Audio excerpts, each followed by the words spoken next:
Hey, what's going on, guys? So moving on with our transitions section of the Adobe Premiere Pro Masterclass, what we're going to be quickly looking at now is plugin transitions. Now, first off, let me just go ahead and select these two clips, duplicate them, and remove the default transition that's in between, so I just have something to mess around with and just to show you off these transitions. But first off, plugin transitions can be actually gathered and collected through a list of asset websites that give you assets, or even YouTubers giving away different packs and editing packs and stuff like that. Overall, these can be acquired in many different ways. If you don't know how to go about getting some plugin transitions, there will be some available for download in the next section of this, the mini exercise just after this. However, quickly I want to demonstrate how to import them, how to actually add them, and overall the process that goes around using plugin transitions. So plugin transitions, like all your transitions, are going to be available to you in the effects section, and they will come up under preset transitions or whatever once you have imported them.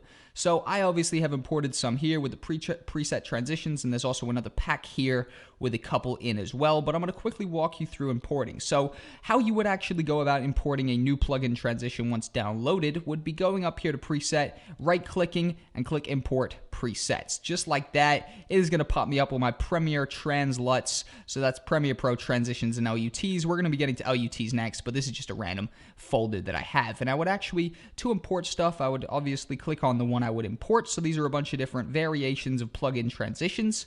I'm actually just going to go ahead and get the slide up clip 1 slide up transition, double click that, and it will have started importing that into its own folder. I can then double click that and just import the clip 2 one, and it looks like the way this transition comes and the way that a lot of other plugin transitions come is they give you one preset to add to the beginning clip, for example this one, and then also, when you see how much stuff pops up here, this is all the variations they've made and then saved to this to be a preset. But then you would then take the second thing that they give you, the second preset file that they give you, and drag that to the second file that you would want this transition to be performing on. And instead of that default transition dragging to the middle, dragging these to either side would perform a series of animations in the middle here that when we play this should come up with a transition. In fact, I'm actually just going to go ahead and render that in and out so we can get a nice view of what this preset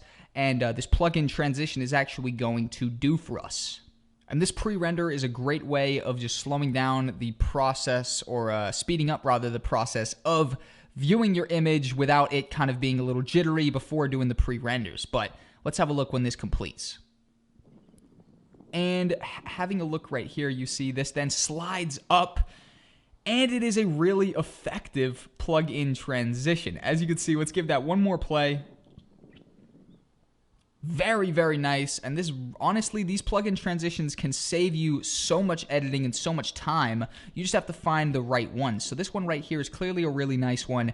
And just like that, that is the process of adding a plugin transition or importing it as well. And also, not all plugin transitions are going to come in this format where they give you one preset for the clip 1 and one preset for the clip 2. But if there is another way of doing it, instead of having 2, which is the pretty obvious way, if you double click it, if there is another method, they will have written that in the description here.